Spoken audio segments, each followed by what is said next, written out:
రాజావారు కూర్చునే కుర్చీ అనుకుంటా. ఇది ముందుకు చూడండి, అది ఇది రాజావారి కుర్చీ, అది రాణివారి కుర్చీ, వాళ్ళ పిల్లల కుర్చీలు ఇవి. ఓకే, ఇక్కడ రాజావారు రానివారు పిల్లలకు వచ్చేదంటే ఈ అద్దం చూడండి, అప్పుడు రాణివారు ఇందులో చూసి ముస్తాబ్ అయ్యేవారు. చూడండి, ఈ దీన్ని బందీ చేసి పెట్టారు. ఇది రాజావారు రాణివారు. ఇది ఈ రూమ్ చూడండి, దీన్ని కూడా లాక్ చేసి పెట్టారు. మా ఫ్రెండ్స్ అయితే మాత్రం ఓపెన్ చేయడానికి చూస్తున్నారు, బట్ ఇది ఓపెన్ అవ్వట్లేదు. మేబీ రాజావారు రాణివారు ఇందులో ఎప్పటికీ రొమాన్స్ జరుగుతూనే ఉండొచ్చు. మేబీ మనం ఓపెన్ చేస్తే వాళ్ళు మనల్ని పట్టి పీడిస్తారేమో. ఓకే, ఇది కూడా లాక్ చేసి ఉంది. వీడెవడ కక్కుర్తి వాడు ఓపెన్ చేయడానికి ట్రై చేస్తున్నాడు, బట్ అది సాధ్యం కాదు. చూద్దాం, ముందుకు పోదాం, చాలా అందాలు చూద్దాం.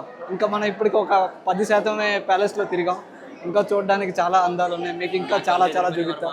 ఇది చూడండి, ఇది చూడండి, ఈ సింహాలు చూడండి.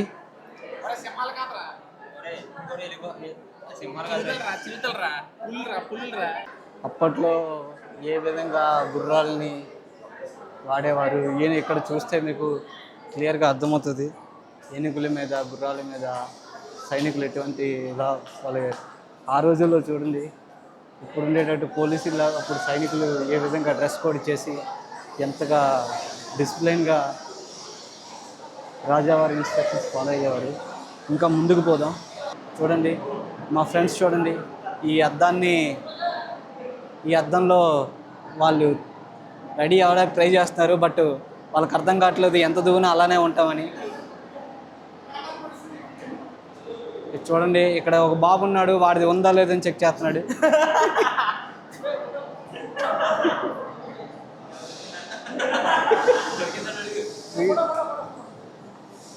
ఇక్కడ మా గ్రూప్ ఫోటో కూడా తీసుకుంటున్నాం.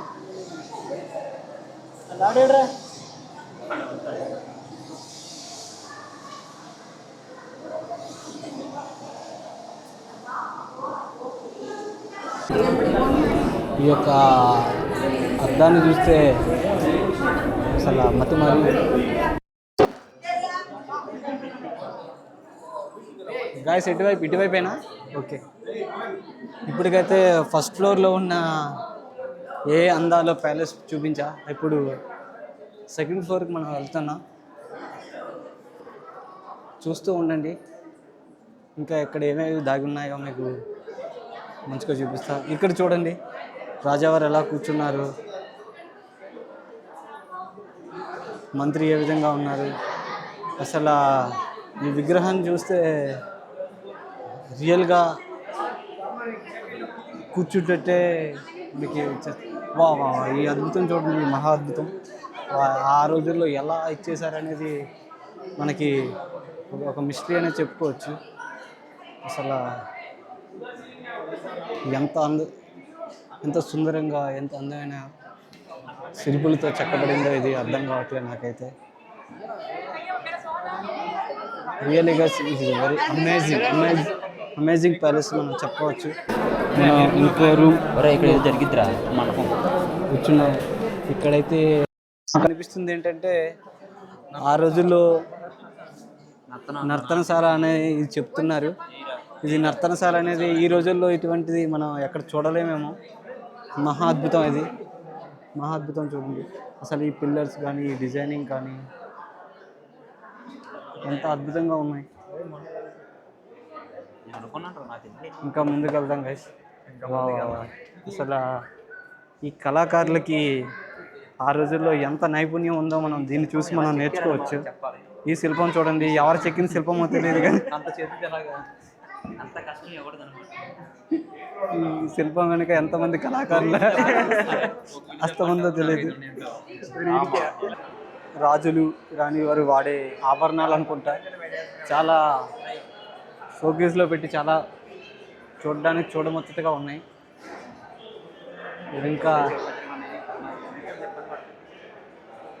చూడండి రాజావారి ఆ రోజుల్లో స్పెట్స్ కూడా ఎలా పెట్టుకున్నారు, ఎంత అందంగా ఉన్నారు. ఇక్కడ చూడండి, దీని గురించి ఇంకా ఎక్కువ తెలుసుకోవాలంటే బుక్స్ కూడా మనకి ప్రొవైడ్ చేశారు. మీరు ఎప్పుడైనా వస్తే ఒకసారి బుక్స్ తీసుకోండి. చూడండి అసలు ఈ జనాలు చూడండి. అసలు ఆ రోజుల్లో మీరు శ్రీ శ్రీ శ్రీ కందట నరసింహ మహారాజు. చూడండి గైస్, ఇంకా ఇప్పుడు మనం లోపలే ఉన్నాం. ఇంకా బయట అందాలు చూస్తే చాలా ఉన్నాయి. ఇది లైబ్రరీ అనమాట. లైబ్రరీలో చూడొచ్చు మీరు. ఇక్కడ కావాల్సిన బుక్స్ కానీ ఏవి కానీ మీరు తీసుకొని చదవచ్చు. ఇంకా ముందుకు పోదాం. శ్రీ ప్రసన్న కృష్ణ స్వామి టెంపుల్. ఇక్కడ ఒక టెంపుల్ కూడా ఉంది, ప్రసన్న కృష్ణ స్వామి టెంపుల్. ఇక్కడ మీరు చూస్తే ఇది కూడా చాలా అద్భుతంగా ఉంది. ఇంకా ముందుకు పోదాం. ఇక్కడ చూడండి, శ్రీ కందదత్త నరసింహరాజ ఒడే అతని యొక్క జీవితకాలం చూస్తే 1953 నుంచి 2013 వరకు. ఇంకా చూడండి, మా వాళ్ళు ఏవో చెప్తున్నారు, ముందుకు వెళ్ళి విన్నాం. ఎక్కడేదో మెయింటెనెన్స్ వర్క్స్ జరుగుతున్నట్టున్నాయి. చూసారా, దీన్ని బట్టి మీరు చూడొచ్చు దీన్ని ఏ విధంగా మెయింటైన్ చేసి. ఓకే, మా దానికి మీరు సబ్స్క్రైబ్ చేసి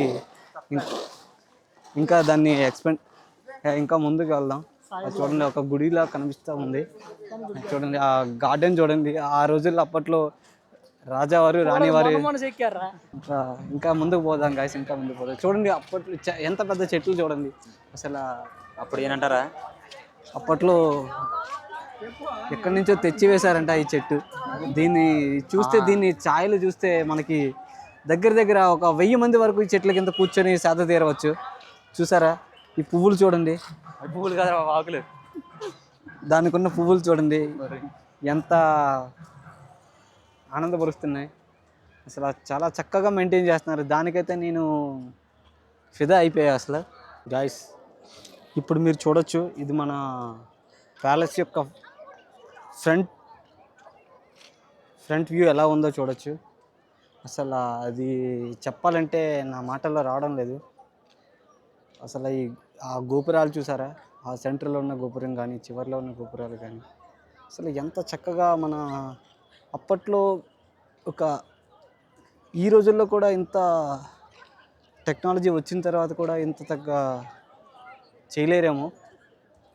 అసలు ఈ చారిత్రాత్మక కట్టడాన్ని అప్పట్లో రాజులు 15 సంవత్సరాలు గడువు తీసుకొని చాలా చక్కగా నిర్మించారు. అసలు ఈ 4 వైపులు ఒకసారి చూడండి, ఎంత అసలు విశాలమైన ప్రదేశంలో మైసూర్. ఒక్క మాటలో దీని యొక్క ఇది చెప్పండి, దీని ఎలా అనిపించింది మీకు అసలు? ఇది ఒక అద్భుతం అండి. రెండు కళ్ళు చాలా క్లియర్.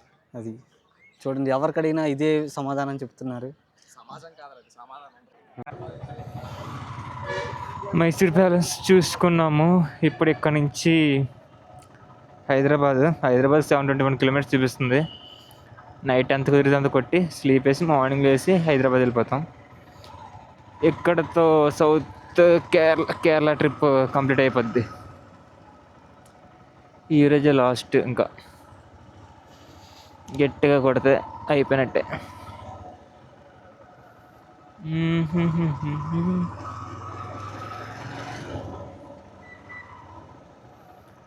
చలో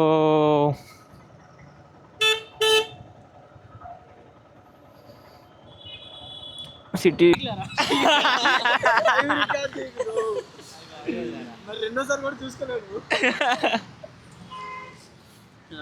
ఫైనల్లీ హైదరాబాద్ రీచ్ అయిపోయాము. మార్నింగ్ 10కి మైసూర్. అది ఎవరది?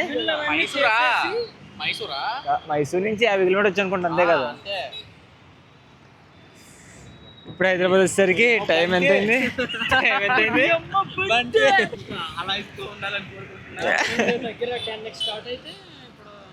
ఇప్పుడు? 9:30. 9 అయింది. ఇంకా బ్రేకులు తీసుకున్నాం కదా మధ్యలో. ఎలా ఉంది భయ్యా రైడ్? భయ్యా అసలు ఎక్కడి నుంచి స్టార్ట్ చేయాలి అర్థం కావట్లేదు.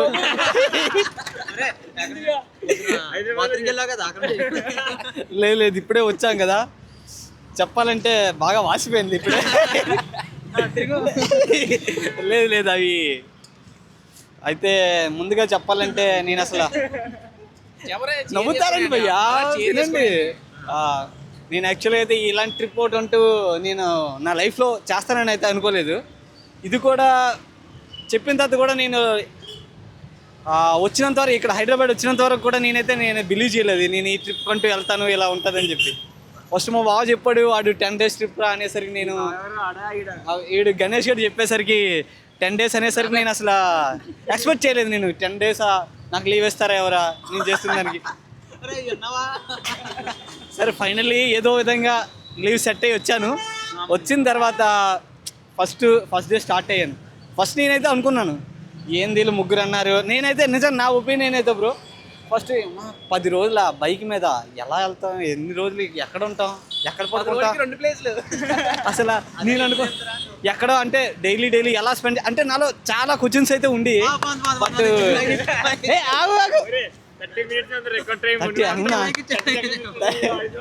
సరే ఇప్పుడు ఇంక స్టార్ట్ అవ్వలేదు మనం.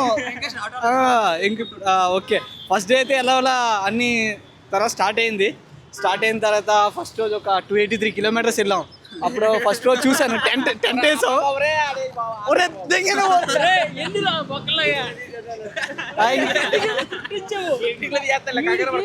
ఏంట్రా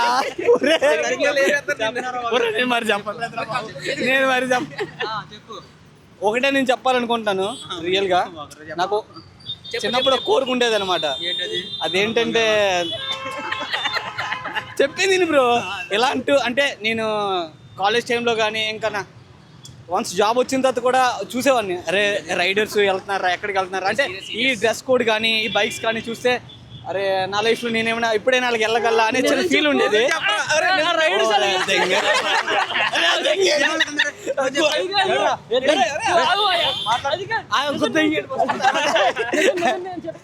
రైడర్స్ అలాగా వీడికి తెలియనప్పుడు అలా వెళ్తుంటే ఎరుపులు బాగా స్టండ్ తింటారు అనుకున్నాడు. ఇలా వెళ్ళిపోతున్నారు, కళ్ళు మూసి తెరిసేలో వెళ్ళిపోతున్నారు. ఇలాంటి రోజు అంటూ ఒకటి వస్తుందని అయితే నేనైతే అనుకోలేదు బ్రో. నిజంగా అసలు రియల్లీ అమేజింగ్. అసలు ప్రతి ఒక్కరికి థ్యాంక్స్ చెప్పుకోవాలి నేనైతే. ఫస్ట్ మా బాగా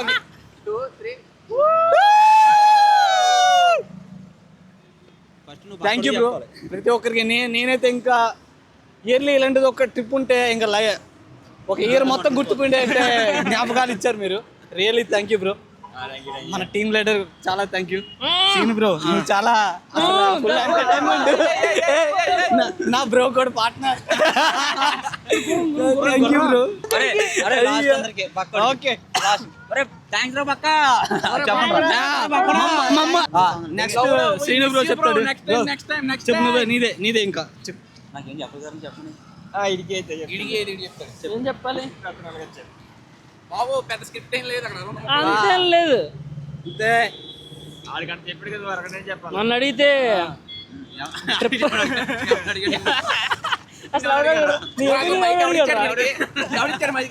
నన్ను అడిగితే మంచి టీ తాగాలని ఉంది.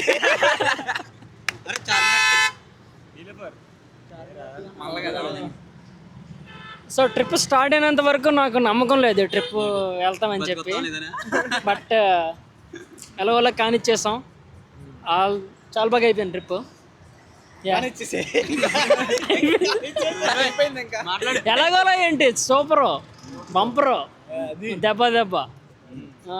ఇంకేంటి అంతే, ఇంకేం లేదు. ఎడికి చెప్తాను ఆడు ఎడుగుతాడు ఎమోషన్ ఫీల్ అవుతాడు.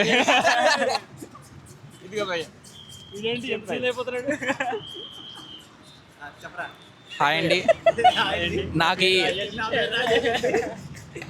నాకు ఈ అవకాశం కల్పించినందుకు మా లౌడిగాడికి చాలా కృతజ్ఞతతో thank you very much. But miss అవుతానంటారు నేను లౌడ్. చాలా ఫన్ మిస్ అయ్యాను నీతో. నెక్స్ట్ ట్రిప్ వెళ్ళినప్పుడు ఈసారి మాత్రం మనం మళ్ళా కలిసి ఇలానే సుఖ సంతోషాలతో కామెడీ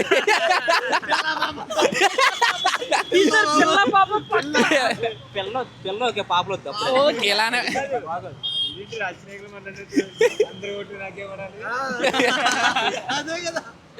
ఫైనల్ థింగ్ ఏంటంటే ఎక్స్పెక్ట్ చేయలేదు నేను బైక్ ట్రిప్ అంటే చాలా రిస్క్లు ఉంటాయి. చాలా భయంతో వచ్చాం. దగ్గరగా 3000 బైక్ మీద వస్తాను కూడా నేను ఆలోచించలేదు. కాకపోతే చాలా ఆశ నా బండి మీద ఇలాగా ట్రిప్స్ వెళ్ళాలి, ఇలాగ తిరగాలి అని చెప్పి. సో అది Prem bro and Seenu bro and loud వీళ్ళ వల్ల మాకు అలా కలిగింది. లిటరల్లీ చెప్పాలంటే మాకు భయం వేసింది, కానీ నాకైతే ఇంకా మాటలు లేవు నా దగ్గర అయితే చెప్పాలంటే. అది loud thank you so much రా.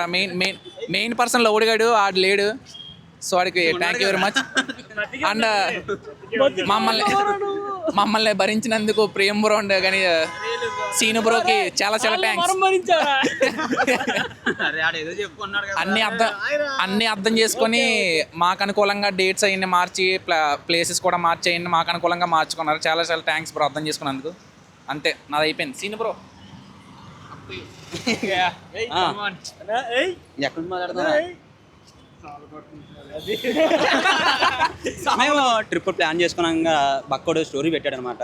స్టోరీ పెట్టంగానే వీళ్ళిద్దరు పరిచయం అయ్యారు. తర్వాత ఆ ట్రిప్ నుంచి అలా అలా అలా వెళ్తుంటే 3 నెలల టైం ఉంది. 3 నెలలకి ₹1,00,000 సంపాదించాలి. ఈఎంఐలు ఎవరు కడతారా? అలా అలా కట్టుకుంటా ఆ దూరం లేకుండా పని లేకుండా చేసుకుంటూ వచ్చి మళ్ళీ ట్రిప్ జాయిన్ అయ్యాము. తర్వాత వీళ్ళు వచ్చారు. వీళ్ళు సాఫ్ట్వేర్లు ఎక్కడ కలవలేరేమో అనుకున్నాను. పాలు నీళ్ళకి ఎంత బాగా కలిసిపోయారంటే, నేనే బోకునా కొడుకు అంటే వీడు మరీ దారుణం.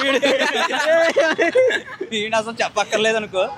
వీడు కనపడ్డాం, పెద్ద దొంగ కొడుకు వీడు కనపడ్డాం. వీడేమో సైలెంట్, వీడు కానీ కిల్లర్, సైలెంట్ కిల్లర్.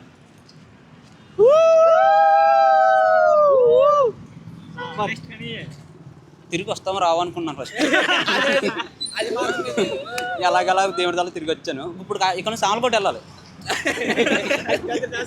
అదే పెద్ద టాస్క్. అది మీకు సంబంధం లేదు, అది నేను నా పాటలో అది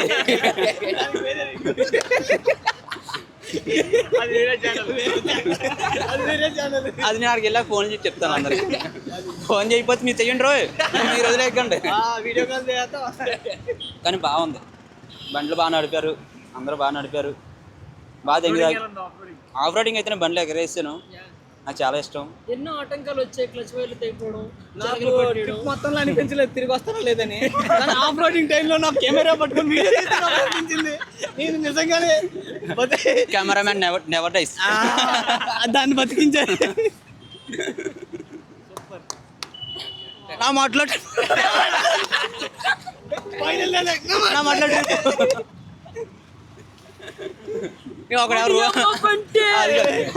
ఒకడేమో నా మోటార్ ట్రిప్ అంటాడు, ఒకడేమో రోడ్లు బాగుంటే ఏడు చేస్తాడు, వీడికేమో టీ లేకపోతే ఉండలేడు, నేనే కొట్టకుండా ఉండలేను బండి.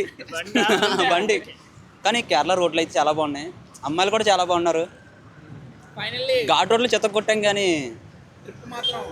కానీ అమ్మాయిలనే చూసి వదిలేసాం. నెక్స్ట్ బ్రేయింగ్